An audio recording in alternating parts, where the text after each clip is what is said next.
i due protagonisti di Ant-Man and The Wasp, Paul Rudd ed Evangeline Lillly. Eccoci, benvenute!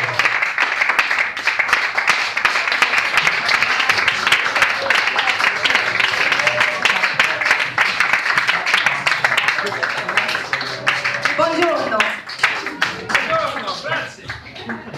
Ok, allora il film è già uscito negli Stati Uniti d'America, ha avuto ottime recensioni, buoni incassi, da noi uscirà il 14 agosto, domani apre il Festival di Giffoni, ma oggi abbiamo Paul e Evangeline con noi qui a Roma, quindi cominciamo subito con le prime domande.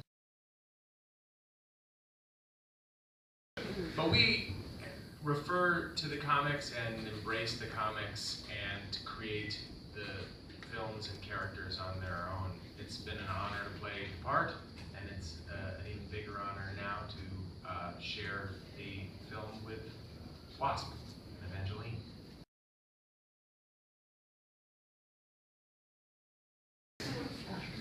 I would love to be able to shrink in real life out of uncomfortable situations.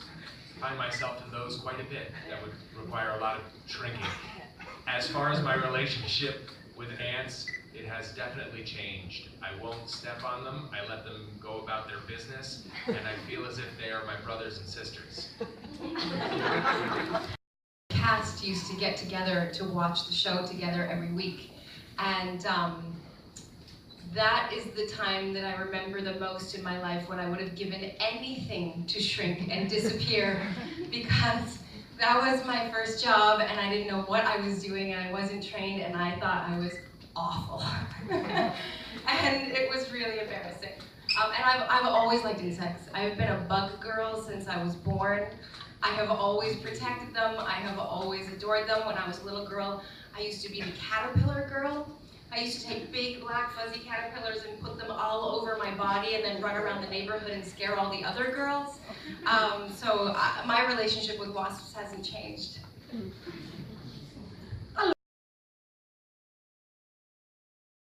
For the original Ant-Man film, there was already a script in motion, and so I got to read that script. And I read the final scene of the script where Hope Van Dyne says, "It's about damn time," when she's staring at the prototype suit for the Wasp. And so I knew that if we could make a great first film, and if people came to see it and really liked it, and it was a success, then there was a pretty good chance I was going to get to be the Wasp. And so I really, really, really wanted to make Paul look good in that first film.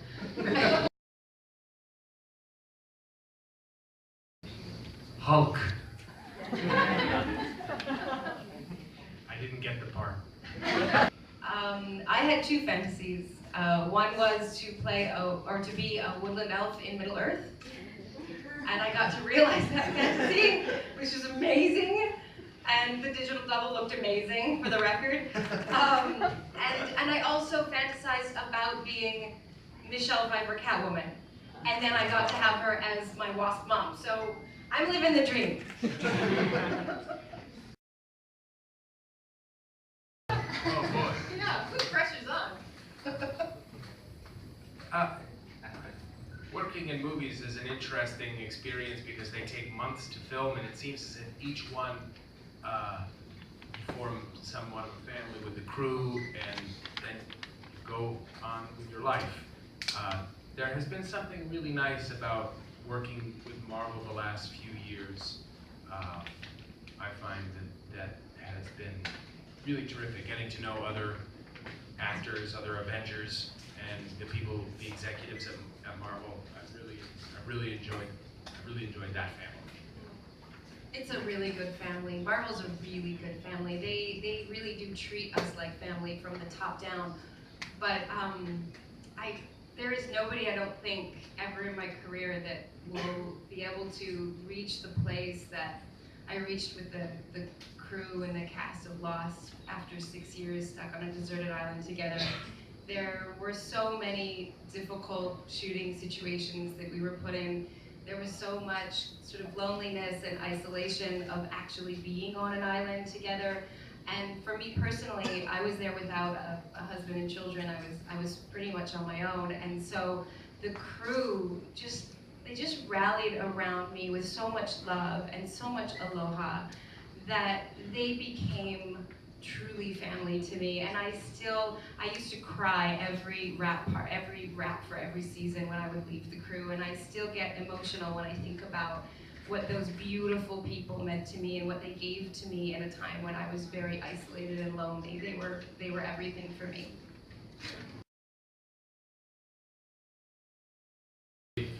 Still want to cast younger. It's bizarre to me that these superheroes are as old as they are, me being at the top of the list almost. But I'm very grateful for it. And to follow up with the question before about this anti-aging process, maybe we'll get to play these parts for the next 50 years. I think it's wonderful that Marvel aren't ageist, and I think that started with Robert Downey Jr. and Gwyneth Paltrow, and they really set the stage to say that you can be super at any age, and you can be beautiful and attractive at any age, and I believe that wholeheartedly, and I find age to be astonishingly beautiful, and I have every intention of honoring my age as it continues to escalate, and you know, what I said about the anti-aging products was just because somebody asked me what I use or what's my regimen, and I actively go out of my way to seek out products that don't have anti-aging properties for a number of reasons, but one of them is I just don't want to send myself those subconscious messages that I'm not supposed to get older. I am absolutely supposed to get older, and I'm going to get wiser, and I'm going to get smarter, and I'm going to have more experience and more to offer the world as I do get older. And the idea that a woman is only as valuable as her pretty little face is bullshit.